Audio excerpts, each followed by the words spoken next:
Vamos aquí a revisar la lógica del análisis financiero tradicional que se realiza utilizando los indicadores financieros de diferentes tipos que se han desarrollado a lo largo del tiempo. Estos son los tipos de indicadores, los indicadores de liquidez que miden básicamente la capacidad que tiene la empresa de responder a sus obligaciones de corto plazo.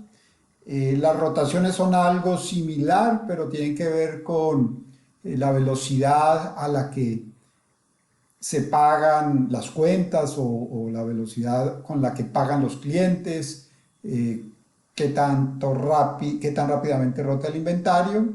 La actividad es algo similar, lo que pasa es que ya estamos hablando en términos de la empresa.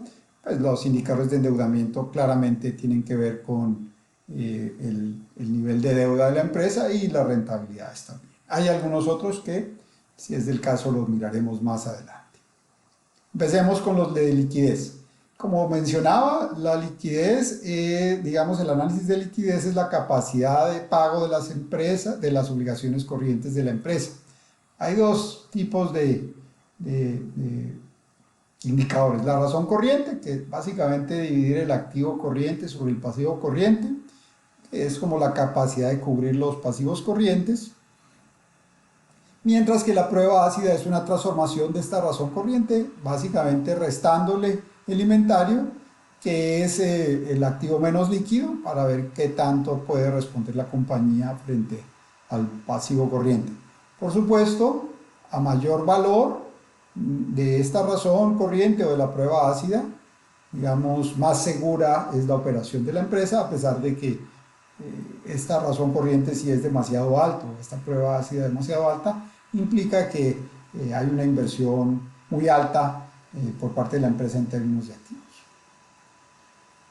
Nosotros también podemos hablar de las rotaciones de algunos de los activos, las podemos expresar en veces. Básicamente es el tiempo promedio que permanece el activo medido en términos de días del año.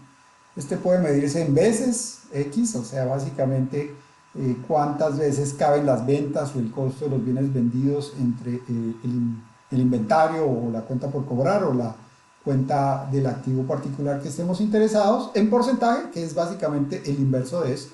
Simplemente la cuenta, por ejemplo, el inventario sobre el costo de los bienes vendidos, y en días es básicamente transformar este porcentaje en días multiplicándolo por 365. Entonces, si lo vemos aquí, tenemos en veces venta sobre inventario o costo de bienes vendidos sobre inventario. Hay empresas que expresan esta rotación de inventario sobre las ventas, pero también la mayoría, hay muchas que utilizan la rotación en veces del inventario como costo de bienes vendidos.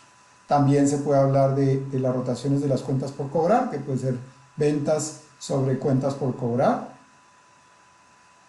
o cuentas por pagar, que serían las compras anuales, que realmente son los costos de los bienes vendidos, asumimos, sobre las cuentas por pagar. Y como decía yo, se puede expresar en veces, en porcentajes o en días. ¿Sí? Uno sobre la rotación en veces, el inverso de la rotación en veces es la rotación en porcentaje, y si a la rotación en porcentaje la multiplicamos por 365, obtenemos la rotación en días, como lo dije hace un momento. Entonces, estas son digamos, la forma en que calculamos las cuentas por cobrar, sería en porcentaje cuentas por cobrar por ventas diarias, perdón. Entonces las ventas diarias simplemente son las ventas del año dividido en 365. Y si modificamos la ecuación, simplemente pasando 365 arriba, queda pues esta expresión. Lo mismo se ve para el inventario, ya sea que usemos las ventas o el costo de bienes vendidas, y lo mismo sucede para las cuentas por pagar. Solamente hacemos estas tres variables que básicamente nos generan lo que se denomina el ciclo de efectivo. El ciclo de efectivo es la medida en días que establece cuánto tiempo un peso invertido en inventario regresa en efectivo. se asocia a la eficiencia del capital de trabajo. Ciclo efectivo pues no es otra cosa que la suma en días, de las cuentas por cobrar en días, más el inventario en días, menos las cuentas por pagar en días. Veamos esto cómo se ve gráficamente.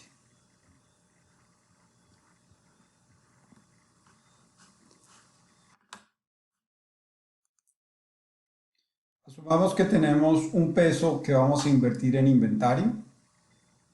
Este peso entra a la empresa como un inventario, como se dijo. Ese inventario puede ser primero materia prima, luego se convierte en producto en proceso, finalmente es producto terminado.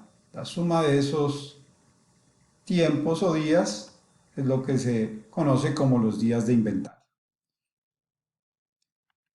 Luego viene el periodo de las cuentas por cobrar. Es qué tanto se demoran los clientes en pagarnos. Eso se conoce como las cuentas por cobrar en días. La suma de esos dos periodos es el financiamiento que el empresario, el accionista, la empresa tiene que generar para poder operar. Tiene que comprar inventario y mantenerlo y tiene que darle crédito a sus clientes. Pero eso está compensado por las cuentas por pagar. Las cuentas por pagar también nos tomamos algún tiempo en pagarlas y podemos expresar también el tiempo que nos demoramos en pagarlas como los días de cuentas por pagar. El resultado neto de eso es lo que se denomina el ciclo de efectivo, que se mide en días. Veamos un ejemplo simple, numérico. Asumamos que el inventario permanece 5 días como materia prima, 10 días como producto en proceso y 5 días como producto terminado antes de ser vendido. Luego, los clientes se demoran 30 días en pagarme y yo me demoro en pagarle a mis proveedores 40 días. El neto de esos números es igual a 20, que sería el ciclo de efectivo. Nótese que el ciclo de efectivo podría ser incluso negativo si el número de días de cuentas por pagar es suficientemente grande y mayor que estos dos juntos. Eso no necesariamente es una condición negativa. Eso implica que la empresa está invirtiendo poco en esto que se denomina capital de trabajo. La actividad es un indicador que nos dice qué tan eficiente se usan los activos de la empresa, cuántas veces producen, cuántas ventas producen.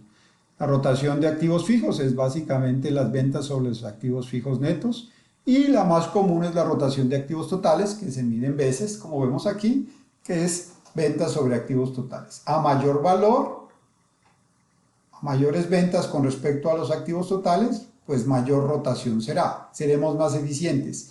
Con un valor de ventas más alto a un mismo valor de activos, pues la empresa producirá y rotará más sus activos. Borramos estos datos, volvemos a nuestra presentación.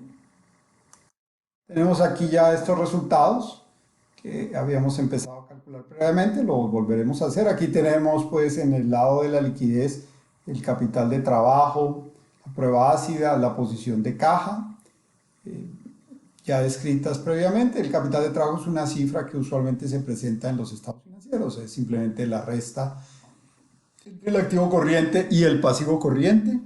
La prueba ácida ya sabemos cuál es y tenemos también los indicadores de actividad de los cuales ya hablamos también. Vamos entonces a proceder con el cálculo de nuestros indicadores. Entonces vamos a calcular el activo corriente menos el pasivo corriente, nos vamos al balance en los 3 últimos periodos, entonces activo corriente menos pasivo corriente. Quiere decir que, dado que es positivo, quiere decir que hay suficiente activo para pagar los pasivos. Calculamos la prueba ácida, que es igual a los activos corrientes, los cuales son depurados del inventario por ser el menos líquido de los activos corrientes y lo dividimos nuevamente o lo dividimos por el pasivo corriente. Este valor es menor que 1, quiere decir que si descontamos el inventario, la empresa no tiene capacidad de responder por sus pasivos corrientes solamente con sus activos corrientes. Procedemos a calcular la posición de caja, que es dividir el efectivo, veamos en qué línea, la 9, de este último, antepenúltimo periodo, entre los activos totales. Este valor nos da 3.2, una posición de caja razonable. Ha subido en el último semestre, en el último trimestre, perdón. Y ahora vamos a calcular los indicadores de actividad, las rotaciones. La rotación de cuentas por cobrar en días es básicamente 365, ya sabemos por qué, multiplicado por las cuentas por cobrar que están en el balance, las cuentas por cobrar, la celda 10, dividido entre las ventas también de ese periodo.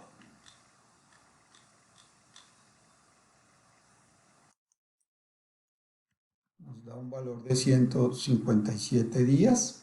Este valor deberíamos corregirlo, puesto que estamos hablando de que es un dato trimestral. Por lo tanto, deberíamos dividir estos 365 días, ya no deberíamos usar 365 días, sino alrededor de 90 días. O sea que lo que vamos a hacer es dividir esta cifra entre 4.